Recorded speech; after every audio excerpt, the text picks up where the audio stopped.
Half of Malawi was hit by the worst floods on record in 2015. Over 1 million people were affected. Almost 300 people were killed or went missing, and more than 370,000 were displaced. Floods are a constant threat in Malawi. Over the past 6 months, almost 100,000 people have been affected by meteorological disasters.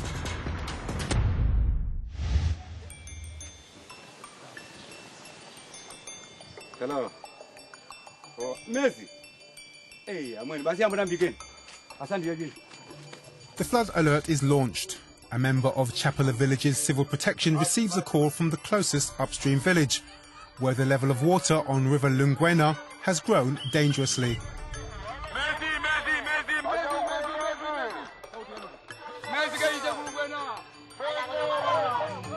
Residents such as Annalise evacuate fast, but with no panic, mainly because this is only a simulation, but also because they have been prepared for months by the Italian NGO COPI on how to anticipate, react and recover in case of floods. The early warning system between the upstream and downstream villages is part of the disaster risk management system implemented by COPI and financed by the EU Humanitarian Aid Office. In less than 1 hour, all the residents have reached the shelter area 2 kilometers upstream. What I've learnt today will stay with me forever. We put up a tent ourselves, and the whole community knows that this school area is the right place to come to in case of flood. The Mangochi district, where the village is located, was severely hit by the 2015 floods. Many lost houses, crops and animals. The NGO says the multiple risks faced by the population were among the challenges of the project. The area of Lungwena is subject to flood risk, drought risk and protracted dry periods. Our aim is to prepare the population to monitor the events that might hit them. One big part of our work has been supporting the community, creating local civil protection committees.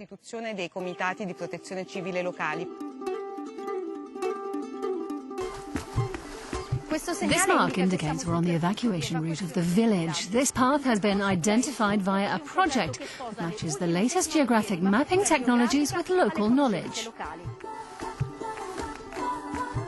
The NGO is using drones to create a database indicating vulnerabilities and hazards in Mangochi and Nsanje, 2 districts with the highest flood potentials in Malawi.